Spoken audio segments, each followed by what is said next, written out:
A ver, chicos, chicas. Esta lámina, esta lámina muestra a partir de acá empezamos con una miscelánea, como ven, de temas cortitos. Cada uno tiene una quinta o sexta parte de la lámina. Vamos a ver por patologías esofágicas, algunas descripciones de cirugías. Por ejemplo, a la derecha dice hipertensión portal. No vamos a hablar de la hipertensión portal, que es un tema de gastro. Lo que vamos a hablar es cómo se hace la cirugía que corrige la hipertensión portal si es que la necesitara, ¿ya?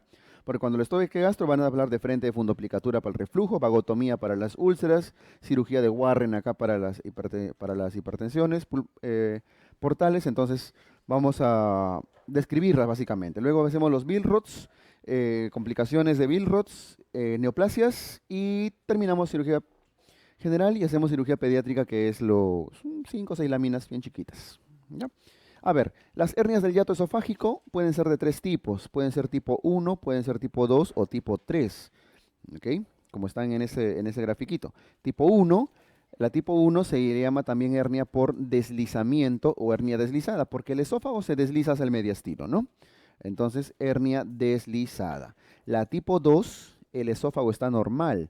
Lo que se está herniando es el fondo gástrico por un costadito. Por eso se llama paraesofágica. Tipo 2 o paraesofágica. Y tipo 3 tiene de ambos. La tipo 3 es una hernia mixta. Entre los tres, ¿cuál predomina? Predomina la hernia deslizada. Prácticamente 70-80% son la mayoría. Como se está deslizando, dense cuenta, está cambiando el ángulo de His, la anatomía de la unión gastroesofágica cambia. ¿Y eso qué conlleva? A reflujo gastroesofágico. Entonces, la sintomatología de la hernia deslizada es la sintomatología del reflujo, ¿verdad? Y el reflujo gastroesofágico, arriba lo voy a poner, el reflujo gastroesofágico es un tema que suelen ver en gastro también. Entonces, la hernia tipo uno se manifiesta con síntomas de reflujo gastroesofágico. Ahora, y van a hablar del tratamiento médico, farmacológico y demás de la enfermedad del reflujo como de su enfermedad por reflujo. Pero cuando el manejo médico no funciona, vamos a terminar haciendo cirugía. ¿Cuál es la cirugía de elección para el reflujo gastroesofágico? La fundoplicatura, que como ven puede ser total, como en la primera imagen, le dan una vuelta total al esófago con el fondo gástrico, como puede ser parcial, ¿no es cierto? Ese es total y parcial. Aparentemente la parcial es mejor porque como ven no comprime al nervio vago, no lo lesiona, no lo ajusta tanto al esófago, porque la total comprime al nervio vago y puede generar obstrucciones incluso, ¿no? Cuando ajustan mucho. Entonces, a la izquierda tienen a la total y a la derecha tienen a la parcial. La total clásica es la fundoplicatura de Nissen, mientras la fundoplicatura parcial, parciales hay un montón. Está la fundoplicatura de Tupet, está la fundoplicatura de Tal y así, y otros. A pesar que parece que la parcial aparentemente es mejor, en realidad la que todavía se describe como la mejor cirugía, la mejor fundoplicatura es Nissen, porque es la que realmente puede curar el reflujo gastroesofágico, porque hace un cierre apropiado acá. ¿Ya? Listo, fundoplicatura total o de Nissen. Vamos abajo a los divertículos esofágicos. Los divertículos del esófago pueden estar en la parte inferior, media o superior. ¿Cuál es la que más abunda? Los de la parte superior, estos de acá, que están por encima del esfínter esofágico superior. ¿Cómo se llaman esos divertículos? Los divertículos de Zenker. Los divertículos de Zenker protruyen por una zona de debilidad del esófago. Ven que acá en la parte posterior del esófago se forma un triángulo, anatómicamente se conforma un triángulo por unos musculitos. ¿Cómo se llama ese triangulito? El triángulo de Killian. El triángulo de Killian, con K, es un triangulito en la zona de debilidad por donde suele protruir este divertículo, este esófago, la mucosa de este esofaguito, ¿ya? Ahora, ¿por qué protruye? En realidad, para ser mucho más exactos, es porque la base del triángulo es ese músculo horizontal que no sé si lo alcanzan a ver, es el músculo cricofaringeo. El músculo cricofaringeo está hipertónico, hace hipertonía. Por lo tanto, si el cricofaringeo está hipertónico, hace que aumente la presión por encima, ¿no es cierto? Por la parte superior. Entonces, aumenta la presión por encima de ese músculo y ¡pluc! Protruye el divertículo. El problema es la hipertonía del músculo cricofaringeo asociado a la debilidad a nivel de ese triangulito. ¿Está bien? Listo. La clínica característica del divertículo de Zenker es, ¿cuál es? En ese divertículo se acumula la comida, ya lo abren y encuentran el pavo de Navidad ahí. ¿Qué genera? Halitosis, mal aliento, ¿no? Halitosis. ¿Qué más genera? Acumula saliva, cialorrea, vómitos, regurgitaciones, etcétera. Incluso hasta neumonías aspirativas puede haber. Pero lo más característico es la halitosis. ¿Ya? Listo. Y el tratamiento, si les he dicho, si quieren pueden cortar el divertículo, ¿ah? Diverticulectomía y demás, pero si les he dicho que el problema es básicamente la hipertonía del cricofaringeo, ¿qué tienen que hacerle a ese músculo? Cortar sus fibras. Una miotomía. Miotomía del cricofaringeo. Se cortan las fibras de ese esfínter, de ese musculito. Bien, y con eso van a evitar que vuelva a salir un divertículo. Ya está, eso es Zenker. Las vagotomías, a la derecha, la vagotomía significa cortar el nervio vago. ¿Y por qué quieren cortar el nervio vago? Lo que pasa es que el nervio vago, dentro de sus muchas funciones, vean aquí el nervio vago del lado izquierdo, del esófago, el nervio vago se divide en una rama hepática o hepatobiliar, que se va hacia allá, y una rama gástrica. La rama gástrica del nervio vago recorre toda la curvatura menor e inerva el píloro y además inerva todo el cuerpo fondo con sus ramitas, inerva las células parietales. El nervio vago a nivel del cuerpo y fondo inerva las células parietales. ¿Y qué cosas secretan las células parietales? Ácido clorhídrico, ¿no es cierto? Entonces, en personas que tienen úlceras, que no lo pueden manejar de forma médica porque ya son muy complicadas, tienen que quitarle la inervación a las células parietales cortando el nervio vago. Por eso se llama vagotomía. Y hay muchas formas y lugares donde pueden cortar el nervio vago para que ya no inerve a las células parietales. Por ejemplo, pueden cortar por encima de la bifurcación, antes que forme su rama hepática y gástrica. ¿Cómo se llama ese rectangulito? Bueno, no sé cómo se llama, o sea, cortar ahí que sería una vagotomía troncal, porque están cortando el tronco vagal. Entonces, donde dice rectangulito a la izquierda, vagotomía troncal.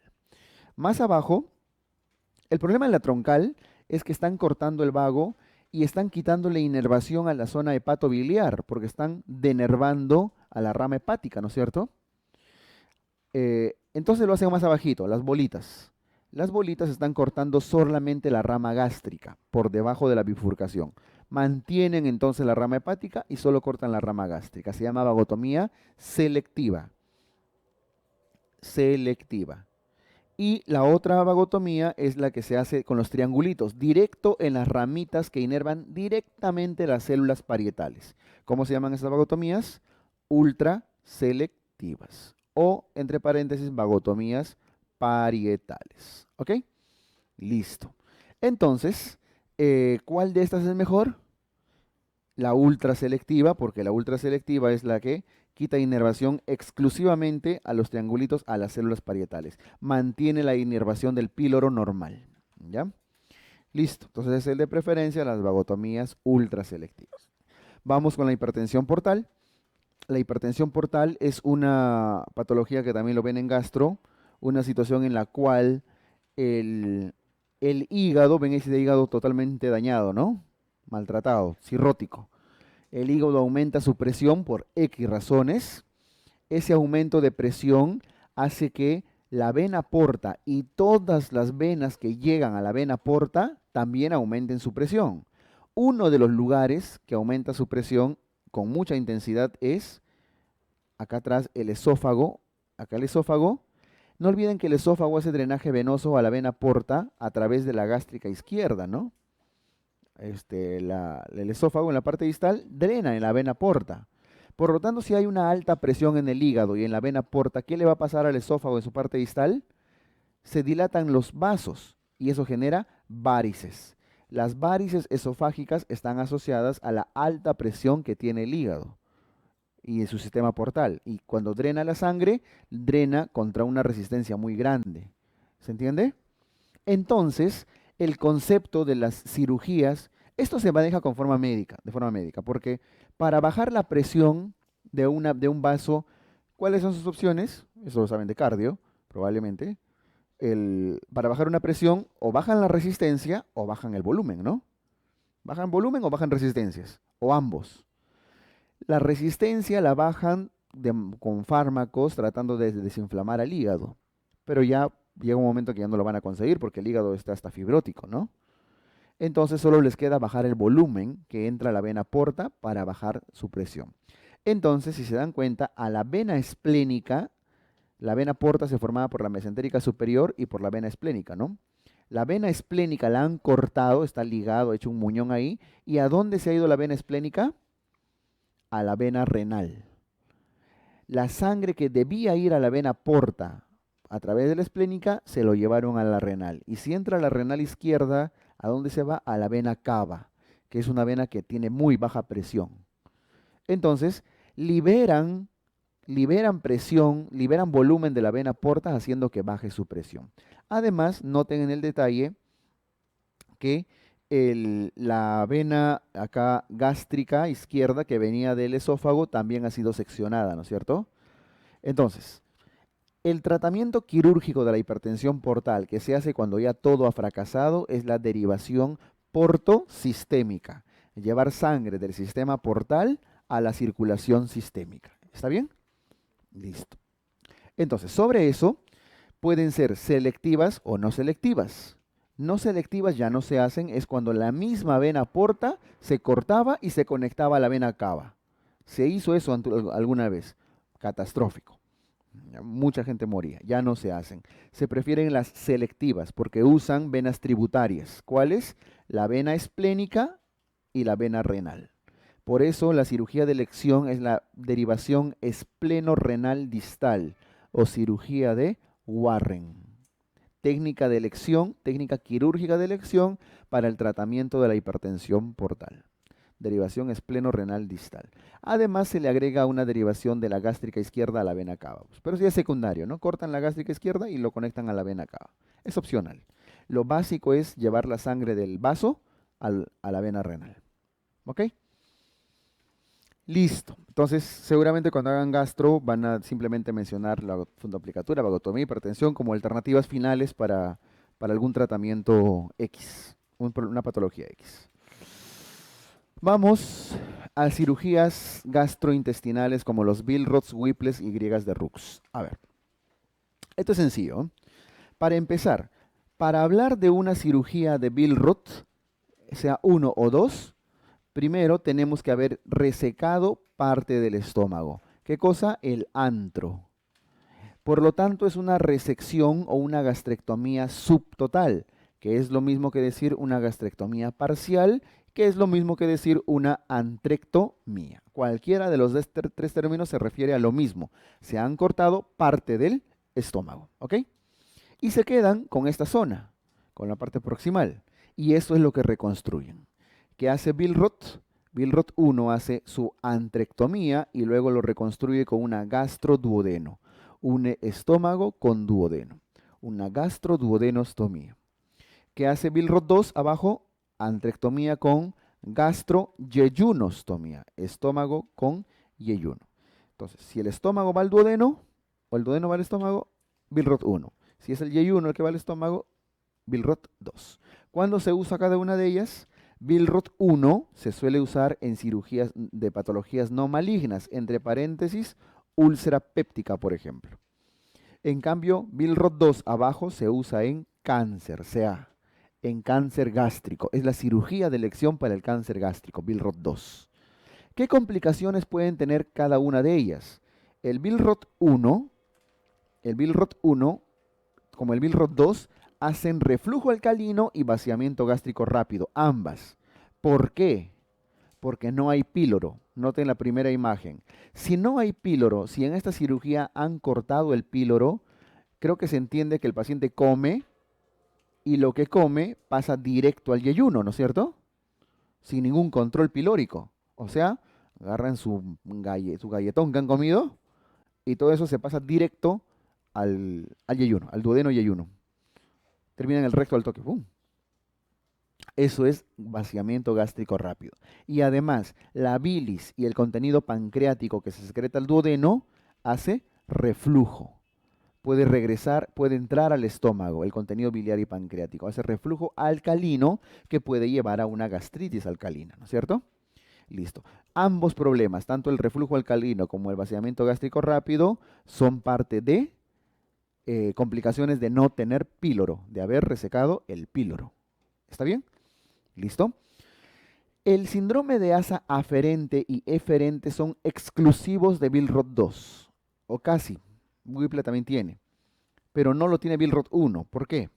¿Ustedes se acuerdan de ese término? En nefro lo usan bastante, ¿no? Este glomérulo, y los vasos que entran al glomérulo son los vasos aferentes y los vasos que salen son los vasos eferentes, ¿no es cierto? Igual con los túbulos y demás. Entonces, lo mismo aplica acá. Vean el Billroth 2, el asa que está entrando a la anastomosis, que está previo a la anastomosis, es el asa aferente. Y el asa que sale es el asa eferente. Constantemente se obstruye este asa aferente y eso es lo que llamamos como síndrome de asa aferente. La obstrucción. Síndrome de asa aferente cuando se obstruye este asa. Síndrome de asa eferente cuando se obstruye el otro. Bueno, el tema es que ¿quién tiene asa aferente? Solamente Billroth 2. Billroth 1 no tiene asa aferente. Ahora, tiene uno que parece eferente, ¿no? Pero no se suele obstruir en Billroth 1. Así que ambos problemas de aferencia y eferencia suelen ser problemas casi exclusivos de Billroth 2. ¿Está bien? Listo. Ahora, noten el Billroth 2, ¿ah? Es el yeyuno que entra de costadito. De costadito y luego se va. Es una anastomosis término-lateral, ¿no? Gastroyeyunostomía término-lateral. Bueno, la otra cirugía que tienen que conocer es la cirugía de Whipple. Pero Whipple es el nombre comercial, ¿no es cierto? ¿Cuál es el genérico? Duodenopancreatectomía cefálica. Significa que extirpan cabeza de páncreas y duodeno. La utilidad más importante es en el cáncer de cabeza de páncreas. ¿Ven esa imagen? Hay un cangrejito ahí en la cabeza. En el procedimiento quirúrgico se llevan toda la cabeza del páncreas. Tienen que tratar de salvar algo de páncreas, ¿no? No se hacen pancreatectomías totales. A veces se extiende un poco por el tamaño del tumor, pero hay que salvar la mayor cantidad de páncreas posible. Extirpan cabeza de páncreas y todo lo que lo rodea, todo el marco duodenal, todo el duodeno, incluso como ven parte del yeyuno pasando el ángulo de Treitz. Y toda la vía biliar, por supuesto. Se quedan con un poco de vía biliar, con algo de páncreas y con el estómago. Todo eso, vía biliar, páncreas y estómago, se llevan al yeyuno. Ese es el yeyuno.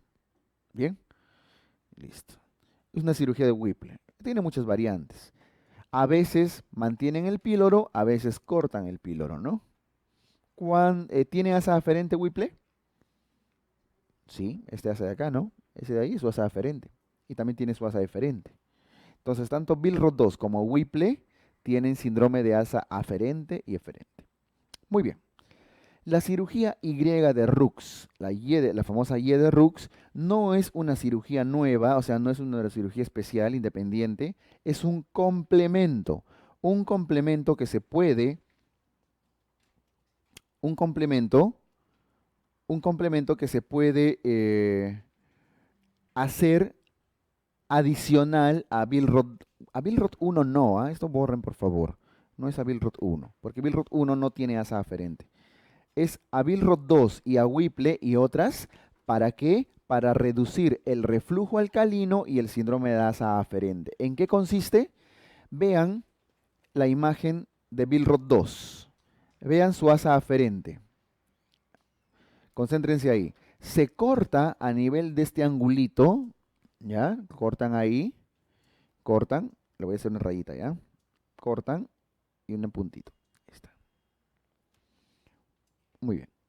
Cortan ahí y este extremo que tiene el puntito se lo llevan abajo. O sea, así. Ahí está el puntito. Este puntito estaba arriba, ¿no? Ahí lo cortaron, cortaron su yeyuno y lo llevaron al yeyuno, pero más abajo. ¿Tiene asa aferente ahora? Ya no. Cortaron el asa aferente y lo llevaron a 40 centímetros del yeyuno. Ya no tiene síndrome de asa aferente. ¿Y qué cosa ya no tiene tampoco? Reflujo alcalino.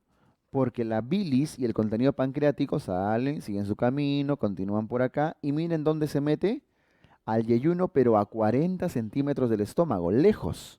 O sea, la Y de Rux que están viendo acá es un complemento a los Billroths y a los Whipples para reducir, para que no haya síndrome de asa aferente y para reducir el reflujo alcalino.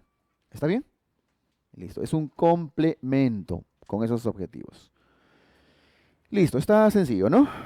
Entonces, si tenemos claro qué cosa es la Y de Rux, ya hemos hablado del asa aferente, del reflujo alcalino, nos falta el vaciamiento gástrico rápido.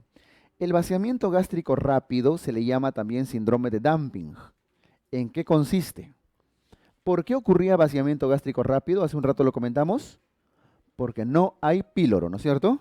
Entonces uno come, llega el break, comen su sanguchón, su galleta, no sé, sus papitas, y se forma el quimo, y ese quimo de frente se mete al yeyuno.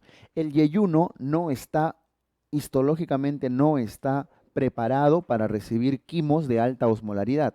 Por cierto, ¿cuáles son las sustancias que elevan la osmolaridad de un alimento? El CHO, los carbohidratos, el sodio principalmente, ¿no? Basada en carbohidratos y salados, no estaba hecho para eso el yeyuno. Entonces, cuando les llega una, y encima no hay píloro, así que todo el paquete, todo el bolón, pum, se mete al yeyuno.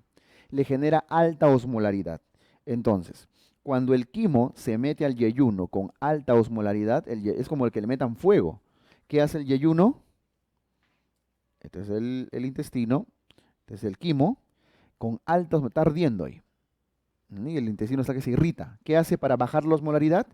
Jala agua. Jala agua de todos lados, de donde sea jala agua. Del intravascular, del extracelular, para compensar la osmolaridad, para diluirlo dentro del intestino. Tanta agua jala, tanta agua secuestra, que los síntomas de esta etapa son justamente esos, con secuestro de fluidos, hipovolemia, hipotensión, taquicardia. Puede llegar al shock el paciente. ¿Ya? Además, se genera distensión, dolor abdominal y diarrea porque hay harta agua en el estómago, en el intestino. Listo. Está bien esto, ¿no? Por la alta osmolaridad. La alta concentración de carbohidratos hace que se empiecen a liberar hormonas. Hay un desequilibrio hormonal. El enteroglucagón, la insulina empiezan ahí a desequilibrarse. Finalmente, el intestino dice, bueno, hay tanto carbohidrato de golpe que lo tengo que absorber. Absorbe. No es suficiente con el agua que ha jalado, tiene que absorberlo. Absorbe la glucosa tan rápido y eso genera que se libera, que se disparen picos de insulina. Como absorbe glucosa, se eleva la insulina y la glucosa ¿a dónde la manda? A los tejidos periféricos, ¿no? La insulina. El problema es que la insulina sube hacia un pico y luego baja lentamente. Y mientras la insulina no logra bajar del todo, ¿qué nos genera? Hipoglicemia. Nos mantenemos hipoglicémicos. Paradójico, ¿no? Porque había harto carbohidrato, pero estamos hipoglicémicos. ¿Por qué? Por la liberación, por el disparo de insulina para compensar esto. Entonces, la fase temprana del síndrome de dumping, la fase temprana, los síntomas iniciales corresponden a esos. Hipovolemia, hipotensión, taquicardia, shock. Mientras la fase tardía es la hipoglicemia. ¿Ya? Eso les pueden preguntar. El síndrome de dumping en su fase temprana, todo lo que hemos visto por la deshidratación. Y en su fase tardía, hipoglicemia. ¿Y cómo corrigen el síndrome de dumping? Tendrían que reconstruir el píloro. Nadie hasta ahora ha diseñado una cirugía que realmente reconstruya el píloro. Entonces, ¿cuál es el manejo del dumping? Dieta. ¿En qué consiste la dieta? Y lo voy a escribir. Son 3 palabras nada más. ¿Eh? La dieta tiene que tener 2 componentes. De baja osmolaridad, por lo tanto tienen que restringir ¿qué cosa? CHO, carbohidratos, sodio. Restricción, ¿no? Lo mínimo. Y no solo tiene que ser de baja osmolaridad, sino tiene que ser fraccionada. ¿A qué se refiere? Como ya no tenemos píloro, tenemos que comer de a poquitos. Si antes comían 3 veces al día, desayuno, almuerzo y cena, ahora tienen que comer 200 veces al día, un arroz cada minuto. ¿Ya? ¿Para qué? Porque el nuevo píloro es su boca, ¿no? Para que controle el ingreso de alimento y el pasaje también sea lento, lento. Bueno, comen varias veces al día, una dieta muy especial. ¿Está bien?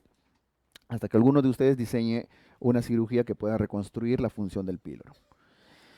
Listo. Ese es el síndrome de Dumping. Y con esto hemos hecho una introducción a las cirugías tienden a hacerse en el tratamiento de los cánceres. Y ese es nuestro último tema de este capítulo. Los cánceres, las neoplasias. Bien, a ver. Distiéndanse un poquito, estírense, muévanse, sáquense los conejos, circulen.